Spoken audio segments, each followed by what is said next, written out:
तो कई प्रकार के वेक्टर होते हैं, आइए देखते हैं क्या क्या है वो वेक्टर। ठीक है, हमने क्लासेस में कवर भी किया हुआ है को इनिशियल वेक्टर, ठीक है ना, जिनका ओरिजिन सेम हो, यानी कि मैं यहां थोड़ा थोड़ा बनाते भी जाऊंगा साइड साइड में। जैसे ये एक वेक्टर है ए और ये एक वेक्टर है बी, तो इन दोनों का स्टार्टिंग पॉइंट क्या हो गया, सेम, तो ये को इनिशियल वेक्टर हो गए। को प्लेनर वेक्टर जो सेम प्लेन में हो, जैसे कि यही ए और बी सेम प्लेन में है, या एक और बना लेता हूं, लेट्स से ये ए वेक्टर है, ये बी वेक्टर है, ये दोनों वेक्टर एक ही प्लेन में रखे हुए हैं, को प्लेनर। को लीनियर वेक्टर यानी कि सेम लाइन पे, मतलब एक वेक्टर ए हो गया और एक और वेक्टर सेम लाइन पे हो बी, तो ये को लीनियर हो जाएंगे, ठीक है ना। नाउ पैरेलल वेक्टर्स, भाई जो दो वेक्टर जिनकी डायरेक्शन क्या हो, सेम हो, मैग्नीट्यूड सेम हो ना हो, डायरेक्शन जरूर सेम हो, वो पैरेलल वेक्टर कहलाएंगे। एंटी पैरेलल वेक्टर यानी कि डायरेक्शन एग्जैक्टली ऑपोजिट हो, अगर एक जा रहा है पूरब की ओर तो दूसरा होना चाहिए पश्चिम की ओर, एग्जैक्टली ऑपोजिट डायरेक्शन होना चाहिए, मैग्नीट्यूड सेम हो ना हो चलेगा, ठीक है। अब इसमें देखो, अगर पैरेलल वेक्टर में अगर मैग्नीट्यूड भी सेम हो जाए तो वो क्या हो जाएंगे, इक्वल वेक्टर्स हो जाएंगे, इक्वल वेक्टर, मैग्नीट्यूड भी सेम हो गया। और अगर एंटी पैरेलल में उनका मैग्नीट्यूड इक्वल हो गया तो वो हो जाएंगे नेगेटिव वेक्टर्स, क्या हो जाएंगे, नेगेटिव वेक्टर्स। वो यहां नहीं लिखा हुआ इसलिए मैंने बता दिया, यानी कि इफ, इसको मैं लिख देता हूं, if A vector and B vector are anti parallel and equal in magnitude, यानी कि mod A is equal to mod B, then A vector is equal to minus of B vector, direction opposite but magnitude same, ठीक है, ये negative vector कहलाएंगे। उसके बाद unit vector क्या है, यूनिट वेक्टर को अलग पेज पे समझेंगे। नल वेक्टर क्या है, नल वेक्टर एक ऐसा वेक्टर जिसका मैग्नीट्यूड है ही नहीं, जीरो मैग्नीट्यूड, ठीक है। डायरेक्शन क्या होगी, जब मैग्नीट्यूड ही नहीं है तो डायरेक्शन के बारे में कुछ ज्यादा हम कमेंट कर नहीं पाएंगे, कोई सेंस नहीं बनाएगा, ठीक है ना, तो हम कहते हैं कि कोई आर्बिट्री डायरेक्शन होगी। एक्सियल वेक्टर वो वेक्टर है जो किसी एक्सिस के अलोंग लग रहे हैं और वो जनरली सेंस ऑफ रोटेशन को बताते हैं, जैसे कि टॉर्क एक एक्सियल वेक्टर बनाएगा, ठीक है, जैसे कि एंगुलर वेलोसिटी एक एक्सियल वेक्टर बनाएगा, ठीक है। तो ये सारे एक्सियल वेक्टर हैं जिनका डायरेक्शन कैसा होता है, एक बार दिखा देता हूं। जैसे मान लीजिए ये एक पहिया है, ये एक पहिया है और ये ऐसे किसी ओमेगा वेलोसिटी से गोल गोल घूम रहा है, ये इसकी एक्सिस है।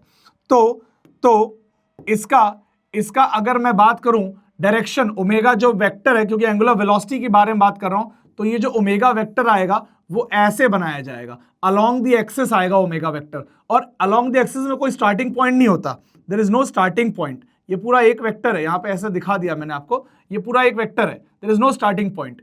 अगर, और इसको निकालेंगे कैसे डायरेक्शन एक्सियल वेक्टर का, सेंस ऑफ रोटेशन, ओमेगा दिखा रहा है ऐसे घूम रहा है तो थंब क्या दिखा रहा है, ऊपर की तरफ, तो ये एक एक्सियल वेक्टर है, ठीक है। चलिए अब बात करते हैं यूनिट वेक्टर की।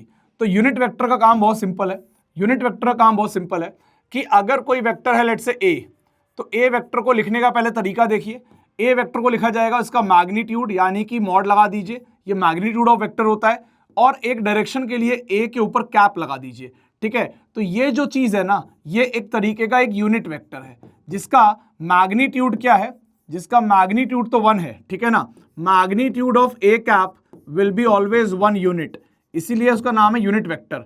और ये काम क्या आता है, ये डायरेक्शन डिसाइड करता है, या it tells about the direction, ठीक है ना, तो ये डायरेक्शन के लिए यूज होता है, ठीक है। तो यूनिट वेक्टर क्या है, वो वेक्टर जिसका मैग्नीट्यूड 1 है और वो डायरेक्शन को बताने में हेल्प करता है, that is unit vector, simple as that, ठीक है।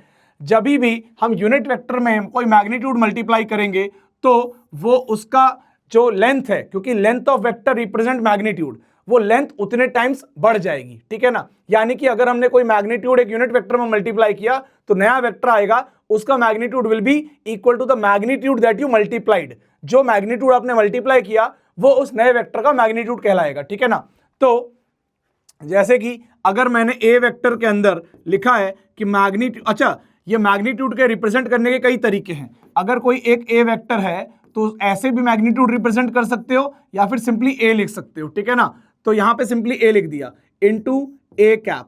तो अब ये ए मैग्नीट्यूड है, ए मैग्नीट्यूड यूनिट वेक्टर में मल्टीप्लाई हुआ तब जाके ए बना प्रॉपर ए वेक्टर। तो अगर मुझे कभी कोई यूनिट वेक्टर निकालना हो तो क्या करूंगा, मैं प्रॉपर वेक्टर से उसके मैग्नीट्यूड को, मतलब वेक्टर को उसके मैग्नीट्यूड से डिवाइड कर दूंगा, ठीक है ना।